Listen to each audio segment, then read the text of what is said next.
Kasus-kasus pelecehan seksual itu nggak ada hubungannya dengan latar belakang, ya itu memang penyakit gitu ya. Nggak ada latar belakang apanya. Nah, apakah anaknya kiai, kasus kemudian tokoh masyarakat, apakah dia ras mana atau apapun, saya kira ya pelecehan seksual tetap pelecehan seksual. Kalau ini tidak didudukkan, ini menjadi problem ya. Pesantren secara sebagai institusi nanti kemudian terdegradasi gitu ya. Seorang anak kiai kemudian sampai berlarut-larut jadi DPO dan kemudian negosiasi berkali-kali. Pemerintah harus hadir ya, regulasi terhadap penjagaan kepada perempuan saya kira juga harus segera disahkan ya. Ingat bahwa Islam lahir turun itu salah satu misinya adalah mengangkat derajat perempuan.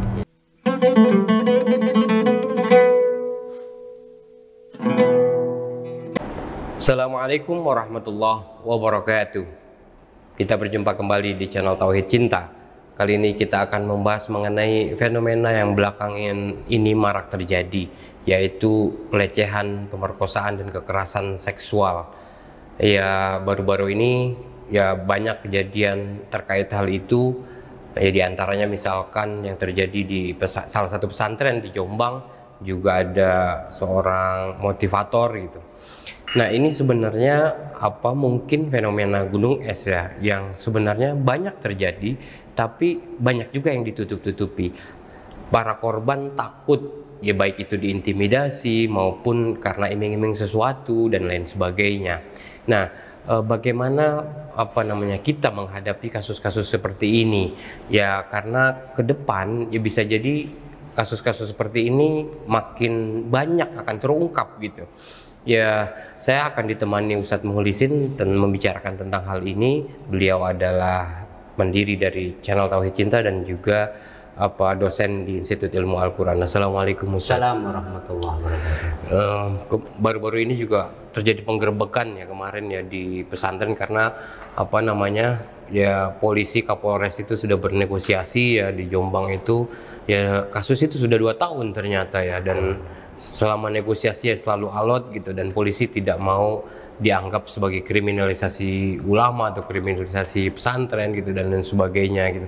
Nah, ini kan bukan cuma terjadi di kalangan agama atau agamawan gitu ya. Ini kan anaknya kiai ya di sebuah pesantren gitu melakukan pemerkosaan terhadap santri wati gitu ya. Dan ini juga terjadi di beberapa daerah. Di kemarin saya juga baca di Depok ada, di beberapa daerah lain juga ada gitu. Nah, bagaimana kita menyikapi hal ini, Ustaz? Ya, sesungguhnya miris ya, Mas Rifki, karena pelecehan seksual itu hampir ya tiap hari kita membaca beritanya, kita lihat kemudian kayak semacam mewarnai pemberitaan di media-media kita gitu ya. Belum saja kemudian kekagetan kita kemudian surut ketika salah satu kiai bukan kiai lah, pengasuh di asrama di Bandung memperkosa sampai banyak yang melahirkan. Kemudian tiba-tiba 1 hari yang lalu gitu ya, ternyata ada orang yang kemudian di satu daerah sekolah berasrama, tapi pembinanya yang sekaligus motivatornya hampir tiap malam gitu melecehkan, memperkosa gitu dengan ancaman dan segala macam kayak semacam intimidasi. Kalau Anda tidak nurut, Anda harus keluar dari asrama, Anda tidak punya masa depan dan sebagainya. Nah, kemudian kita dikagetkan lagi peristiwa yang berlarut-larut saya kira, sampai kemudian kalau ini tidak didudukkan, ini menjadi problem ya. Pesantren secara sebagai institusi nanti kemudian terdegradasi gitu ya. Seorang anak kiai kemudian sampai berlarut-larut jadi DPO dan kemudian negosiasi berkali-kali. Dan alhamdulillah ketika kita ambil gambar ini kemudian sudah berhasil, kemudian negosiasinya berhasil, dan saya kayaknya hari ini sudah dibawa ke Polda Jawa Timur, dan setelah 2 tahun mangkrak kasusnya kemudian insya Allah ini jadi jadi hal yang menjadi pembelajaran. Ya poinnya sebenarnya kasus-kasus pelecehan seksual itu nggak ada hubungannya dengan latar belakang ya. Ya itu memang penyakit gitu ya. Nggak ada latar belakang apanya, nah apakah anaknya kiai, kasus kemudian tokoh masyarakat, apakah dia ras mana atau apapun, saya kira ya pelecehan seksual tetap pelecehan seksual, sesuatu yang saya kira pemerintah harus hadir ya, regulasi terhadap penjagaan kepada perempuan saya kira juga harus segera disahkan ya. Mudah-mudahan sudah mulai ada kesadaran itu, karena ini berulang kali ini fenomena gunung es ya.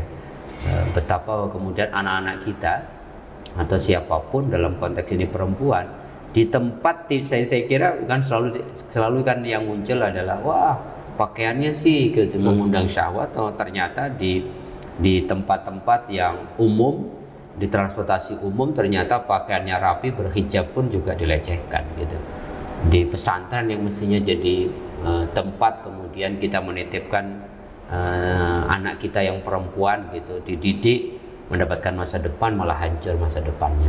Jadi nggak ada hubungannya dengan pakaian perempuan, bukan single faktor ya, nggak ada hubungannya dengan ya ini problem yang kemudian sakit orang yang melecehkan. Ini menurut saya sakit ya, untuk menghadapi itu kan nggak bisa dihimbau. Maka kemudian penegakan hukum menjadi penting. Jadi kasus 2 tahun mangkraknya seorang ayah yang naluri ayahnya melindungi anaknya kan juga menjadi tidak benar gitu ya. Ya kalau dibiarkan seperti itu banyak orang nanti melakukan hal yang sama gitu. Maka penegakan hukum menjadi penting gitu, sehingga Islam pun kan juga sebenarnya menerapkan memuliakan perempuan itu kan luar biasa. Betapa bahwa kemudian perintah untuk menutup aurat itu kan bagian dari memuliakan perempuan gitu, karena boleh jadi satu faktor bahwa orang tidak punya niat untuk melecehkan, tapi karena ada kesempatan gitu. Ini tidak menyalahkan dalam konteks itunya, tetapi menjaga betul agar pandangan orang lain kemudian bisa ditundukkan dengan itu semua. Bahkan kemudian yang agak penting saya kira akhir-akhir ini kan kayak semacam video-video yang berbau seksual itu kan nggak bisa kita kontrol ya, bisa masuk ke ruang kamar-kamar anak kita yang perempuan maupun laki-laki, dan itu potensi dalam tanda petik ya virus itu kemudian mewarnai, merasuki anak-anak kita, dan itu problemnya ya.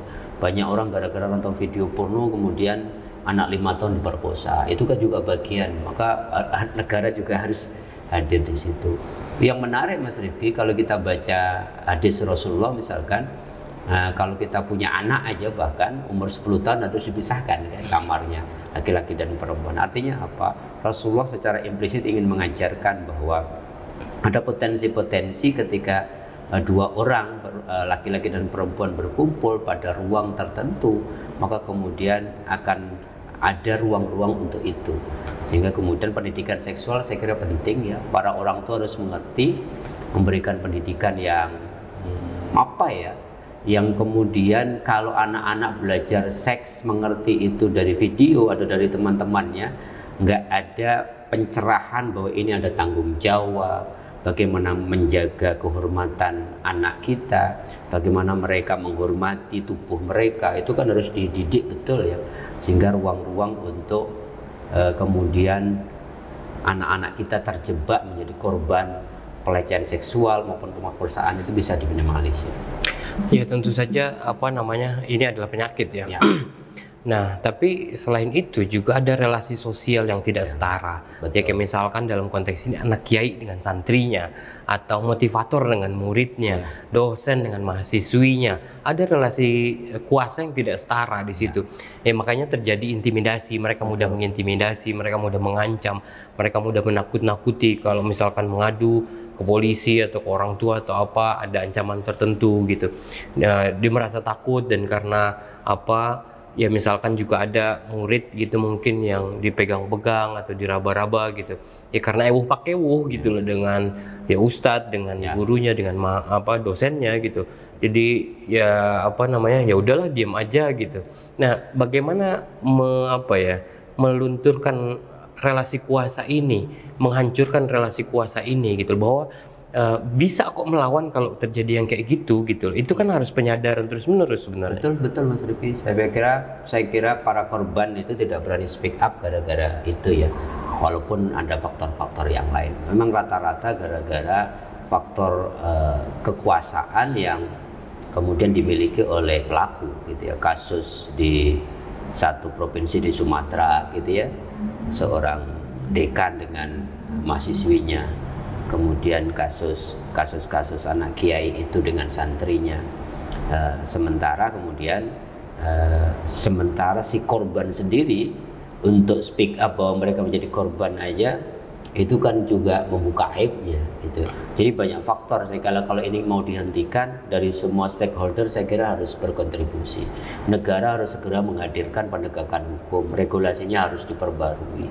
Kemudian masyarakat juga harus aware bahwa pelecehan seksual itu kalau ada tetangga Anda, kerabat Anda, teman Anda kena pelecehan seksual, boleh jadi itu menimpa Anda atau putri Anda, maka harus ada support di situ. Bukan malah kemudian merendahkan, mengucilkan, bahkan kemudian tidak memberikan support yang positif ya, paling tidak secara psikologi, sehingga mereka kita dorong untuk speak up, kita dorong untuk kemudian mau mengungkapkan itu, karena untuk bicara saja sudah aib gitu ya. Sehingga kemudian kalau penegakan hukum negara hadir, regulasinya juga diperkuat, civil society-nya juga punya kesadaran mendobrak gitu ya. Siapapun yang menjadi pelaku tidak hanya pelecehan seksual dalam konteks hukum ya harus didorong untuk dibawa ke ranah hukum sebagai pembelajaran sekaligus sebagai ya sebuah pelajaran besar, orang tidak mengulangi lagi. Dan kemudian negara saya kira juga harus hadir ya, menciptakan ruang-ruang yang aman ya, sehingga orang beraktivitas dengan tidak ada rasa khawatir, ada ruang-ruang untuk pelecehan seksual. Maka kemudian kan banyak sekali sekarang gerbong-gerbong yang khusus wanita gitu ya, di tempat-tempat umum itu kemudian dibedakan, sehingga intinya apa, jangan sampai ada kesempatan yang orang kemudian tidak menginginkan pun kemudian terjadi. Walaupun di sisi yang lain memang tadi penyakit ya, dimanapun kalau orang sudah gitu punya kelainan dalam tanda petik seksual, maka kemudian dia akan mencari mangsa dengan segala macam. Kasusnya kan mengerikan Mas Rifki gitu. Hanya dikasih iming-iming 2.000 atau dibeliin mainan, kan anak kecil menjadi korban yang di bawah umur, itu kan sangat mengkhawatirkan. Ya, ini peran orang tua dari satu sisi sangat berpengaruh. Kalau orang tua sejak kecil memberikan pendidikan seksual terhadap anak, jangan dianggap tabu lagi sekarang. Bagaimana mengabarkan anak-anak bahwa Anda harus menjaga tubuh Anda, gitu. Anak kita diberikan pencerahan pendidikan seksual dengan bahasa mereka, mana wilayah-wilayah yang harus dijaga gitu ya, mana batasan-batasan kalau bergaul sesamanya yang boleh dilakukan, mana yang tidak. Ini kalau diajari oleh YouTube, diajari oleh teman-temannya, malah fatal gitu. Sehingga kesadaran orang tua sekarang harus tahu gitu ya, di negara-negara yang lebih maju dalam tanda petik gitu, pendidikan seksual itu diberikan sejak kecil ya, walaupun kita nggak setuju ya dengan pergaulan bebasnya, tetapi mereka sadar gitu ya, bahwa ada konsekuensi dan tanggung jawab yang mereka sudah tahu kalau melakukan hal-hal yang bersifat kegiatan seksual. Nah ini kan ya support dari keluarga penting sekali ya untuk pendidikan seksual khususnya ya. Ya tapi di sisi lain ya, kayak misalkan kasus di pesantren Jombang ini, sebuah pesantren di Jombang itu kan ya, kiainya melindungi anaknya sampai 2 tahun kasus ini berlarut, dan Kapolres itu selalu negosiasi gitu karena tidak mau ada semacam kriminalisasi pesantren lah atau ulama segala macam gitu. Jadi cukup alot gitu ya negosiasinya, dan ya padahal kalau mencontoh Rasulullah gitu, itu kan ya Fatimah saja, kalau Fatimah mencuri saya potong tangannya, bukan poin motong tangannya, tapi poin bahwa ya jangan melindungi anak atau jangan melindungi keluarga kita kalau memang dia salah, dia pelaku gitu loh. Saya kira itulah bahwa kemudian setiap orang harus berkontribusi ya. terutama bahwa kemudian bagaimana kita menegakkan keadilan hatta kepada keluarga kita dan orang-orang dekat kita. Itu kan poin penegakan hukum ya. Negara akan kukuh tetap berdiri kalau hukum tidak tajam ke bawah dan kemudian tidak tumpul ke atas. Dan itu Rasulullah sudah mengingatkan 15 abad yang lalu gitu, bahwa sebuah negara akan hancur ketika mereka menegakkan hukum kepada yang lemah dan mereka mengabaikan kepada orang yang punya kuasa. Maka Rasulullah bukan sekedar bicara tapi memberikan contoh. Lau Fatimah binti Muhammad sarakat laqatatu biyadaha. Dan seandainya Fatimah anakku sendiri mencuri, saya akan menegakkan hukum. Poinnya kan itu. Sehingga kasus-kasus Jombang gitu ya, yang orang tuanya melindungi sampai 2 tahun, itu kan terjadi di mana-mana. Orang kemudian melindungi anaknya, melindungi temannya, melindungi ini demi sesuatu yang sayang tapi dengan cara yang keliru. Maka kalau sudah di situ kan penegakan hukum menjadi dipertaruhkan. Ada cara-cara yang ngikutin local wisdom di situ, sehingga kemudian bagaimana penegakan hukum tetap dilakukan, tidak pandang bulu, sehingga kemudian orang berpikir 2, 4, 10 kali untuk melakukan hal yang sama. Kalau ini dibiarkan Mas gitu ya, apalagi di ruang-ruang sempit ya, di pesantren, maksudnya ruang sempit itu ruang yang nggak bisa diakses secara biasa publik gitu ya. Relasi kiai sama santri itu kan relasi yang tidak ada ruang untuk menolak gitu, dan itu saya kira harus diajarkan ya.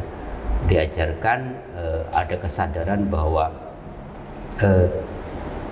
la ta'ata li maksiatillah gitu. Tidak boleh ada ketaatan kalau untuk sesuatu yang maksiat gitu. Walaupun untuk santrinya, untuk kiainya, untuk gurunya, untuk dosennya, bahkan untuk atasannya, kalau itu tidak benar ya, maka kemudian kita wajib menolak, dan kemudian negara wajib hadir untuk mensupport orang-orang yang berani speak up untuk itu. Sekali lagi lingkungan terdekatnya, civil society juga harus mendorong, menyuarakan itu, dan keluarga yang terdekat yang menyayangi mereka harus mendampingi. Sehingga kalau nggak ada yang speak up, wah itu kasusnya akan terus menjadi di fenomena gunung es. Dan saya khawatir kemudian kalau boleh jadi hari ini santri yang kita nggak kenal begitu orang tuanya, boleh jadi anak-anak kita, boleh jadi tetangga kita. Kalau ini terus dibiarkan, semua faktor tadi tidak kemudian punya kontribusi untuk punya kesadaran paling tidak mengurangi saya pada satu titik ruang-ruang untuk terjadi pelecehan itu menjadi kemudian terhindarkan. Dan terakhir Ustaz, ini gimana sih pendidikan seksual dalam Islam? Pendidikan seks kan dianggap tabu ya, karena membicarakan organ-organ intim gitu segala macam. Tapi sebenarnya perlu nggak sih pendidikan seks dalam Islam, dan seperti apa?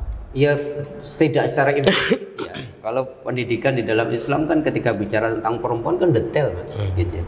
Bagaimana perempuan haidnya, bagaimana sucinya, bagaimana membedakan darah darah haid, darah penyakit dan sebagainya.